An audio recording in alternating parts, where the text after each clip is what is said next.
Welcome everyone to another episode of YouTube episode on Turkish economy and politics. My name is Guldem Atabay. I'm an economist, a columnist at Paraanaliz and Ahval News, and visiting professor at İzmir Economy University. My guest today is Mr. Atilla Yesilada, who's a very prominent economist in Turkey who has been covering Turkish politics and economics in the past more than 30 years. He's also Global Source Partners Turkey advisor, Paraanaliz PA intelligence columnist, and a very famous economist. Welcome, Atilla. It's a pleasure to be here, Guldem. Thank you very much.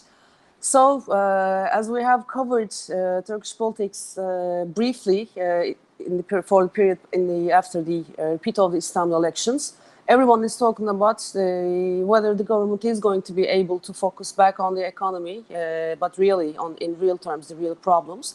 But what we're seeing since last Sunday's elections is, again, some interesting measures like the central bank's contingency reserves are going to be released for the use of the treasury. And then some reserve requirements ratios, which is like the corporate lenders are using as a tool to park their obligations, reserve requirement obligations in terms of hard currency. That will be pulled down to create more FX liquidity to the market. We've seen the electricity prices increase by 16% today. Sugar prices, tea prices by another multiple 20%, and price of oil also is going to be increasing. So where are we really? Are the reforms that we're talking about, or is there any hope for the government? What are we really talking about the inflation front? Because our minister economy minister Albayrak has been arguing that inflation will be diving back to single digits by the end of this year. So what's your take on what the government is doing, whether they know what they're doing, and what their focus will be in the period after the elections? Well, I think now they will focus on the economy, but the measures that you have mentioned, such as using central bank surplus capital or excess reserves to finance the budget and playing with the RAM mechanism, shows to me that orthodox policy measures are not to be expected. Mr. Berat Albayrak's trademark has become this, tricks or shortcuts to bypass the system to achieve goals which have destroyed the financial system and the free market economy, in my view. This shall continue. The sole objective of Erdogan administration remains on resuscitating growth, because my read of Istanbul elections is above and beyond the anger by the voters and Ekrem Imamoglu's personality. Also, economic misery has contributed to CHP's victory. That needs to be alleviated or addressed immediately. Otherwise, there might be early elections, or AKP might split, at least lose its constituency.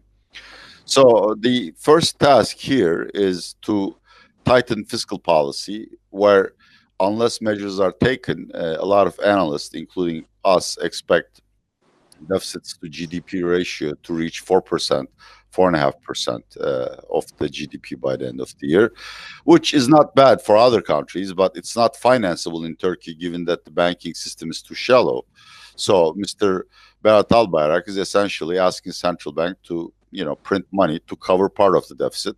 The other part will be covered by tax hikes and increases to administered prices. I expect increases to natural gas prices, new income taxes, taxes on luxury goods and services. They will tax everything they can get their hands on. But is it really enough to put the economy back on track for growth? Because at the same time, we have been talking about a possible IMF program that the country will be needing. Like, we were spelling figures around $50 billion is needed to reverse or avert a collapse of the corporate debt problem.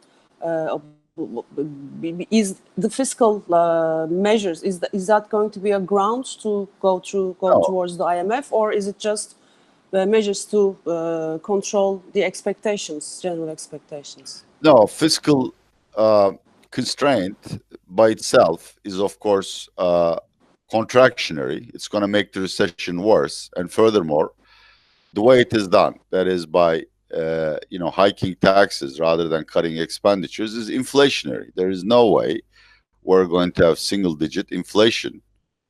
So the net result of fiscal action is almost nothing on the economy. But Mr. Albayrak and Mr. Erdogan are also hoping that since the currency market is so calm and the United States is not going to take any significant action when we buy the S-400s, they could, let's say, persuade, to be politically polite, central bank to cut interest rates by 400 basis points or so.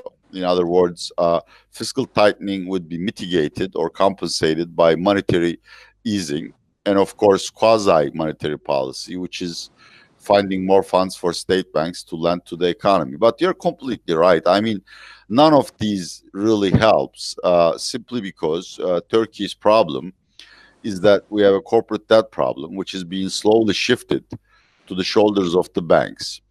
And corporate debt is not an FX debt problem. It is a debt problem, period. Corporates are over-leveraged. They have invested poorly. And when economic growth declined from a 10-year average of, say, 5.5% to 1 or 2% with no hopes of recovery, of course, they are throwing in the towel. If a loan cannot be paid in 2018, when growth was 3.5%, it's not going to be paid in 2019 or 2020, when GDP forecasts are much lower vis-a-vis 2018. My humble estimate, obviously this is subjective, I can't prove it, is that the true NPL ratio in the banking system, or at least distressed assets, which are soon going to become non-performing, is roughly 15% of the total loan portfolio, which in my mind, I translate into $60 billion. And there is no way you can really find the financing to, recover this kind of losses, and at the same time, allow the banking system to continue to provide credit to the economy without external funding. Turkey cannot borrow that much. And IMF is the only source. I understand, or at least I think Mr. Erdogan hopes that Putin, or when he flies to Beijing, Chinese President Xi Jinping will offer some financial aid, as conditional as it may be, and he will have to be able to avert an IMF deal. But to me, an IMF deal is inevitable. Less Turkey is stuck in this low growth path of 1 to 2%.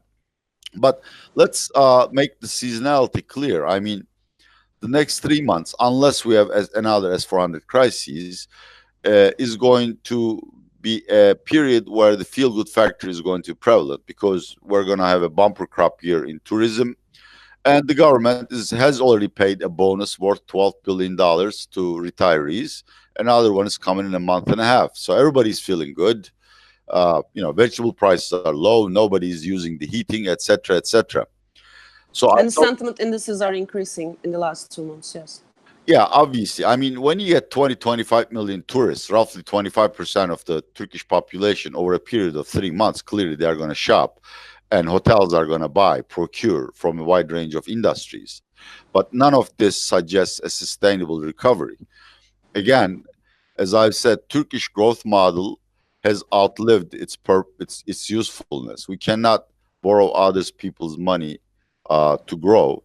We need reforms, which are simply not on the horizon. I see no intention to reform or to move back to a more orthodox policy mix. And unless these things happen, I think when the tourists leave, which is September or October, Turkish people will be stuck with high inflation and no growth.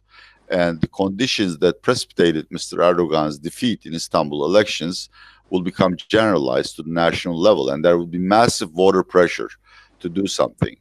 By then, having exhausted all of the other options, I think, being a pragmatic man that he is in the final analysis, he will go to the IMF no matter what the conditionalities may be. So how long do you think Mr. Erdogan will gain time if it steps back from the S-400 purchase, so that it will it have any strongly positive impact on the value of the Turkish lira? Will it be able to relatively pull down inflation and give him some further time so that he can spend more and pump in further liquidity, and so that he will be marching into another early election with the economy in relatively good, better shape, with the current account deficit already erased because of economic contraction, stepping back from S-400 purchases, Lira stronger, inflation comparatively coming down, and maybe growth sentiment is recovering. Is that a workable scenario for the government? I think that's a possibility, a low possibility. He could trade off S-400s for economic growth. But remember, I mean, in the past, when such episodes transpired, the financial inflows were to the tune of $20-30 billion a year. Mm-hmm. Even if Fed cuts interest rates twice, I don't expect emerging markets at large, and Turkey in specific, to draw that kind of capital ever again. A, we're over-leveraged. B, I think a lot of investors have been burned by Mr. Albayrak's funny policies about shutting down the swap market, etc. Turkey doesn't have the credibility or the credit rating to draw that kind of capital. So all the things that you have described will happen. There is no doubt about it if we somehow go over the hump of S-400 issue. But they will only improve the situation marginally. I mean, we're currently, in my view, in a recession. So let's say growth will be catapulted to 1%, 2%, but that's not the kind of growth the Turkish voter will be satisfied with. Remember, people have adaptive expectations, backward-looking expectations, and just like Greeks before the crises, Turks now expect prosperity forever, driven by 5-6% real GDP growth per annum. There is no way any Fed action or any improvement in the political situation is going to deliver that kind of boost to the economy. For that, you need supply-side reforms, orthodoxy, and some way to gain credibility, which they are not really trying too hard to do. Yeah. So as a final question, what shall we expect from a new political party to emerge from the AKP ranks under the management of Ali Babacan? How can he really, what can he really offer to the domestic and international markets in terms of averting this very slow growth, high inflation, and a banking sector with squeezed to the corner with the debt issue? How can they reverse the picture? Is there a way that they can, without going to the IMF, or can they just play around with the expectations and turn around this picture so that growth will set in for Turkey? What shall we expect from a split from the AKP ranks in terms of economic prospects? Well, two answers to the question. First, I don't know how Babacan will market the message of orthodox policy and rather painful structural reforms to the public. I don't know on what platform he will campaign. At the end, he, like CHP or AKP, will have to campaign on a new plan to improve economic growth.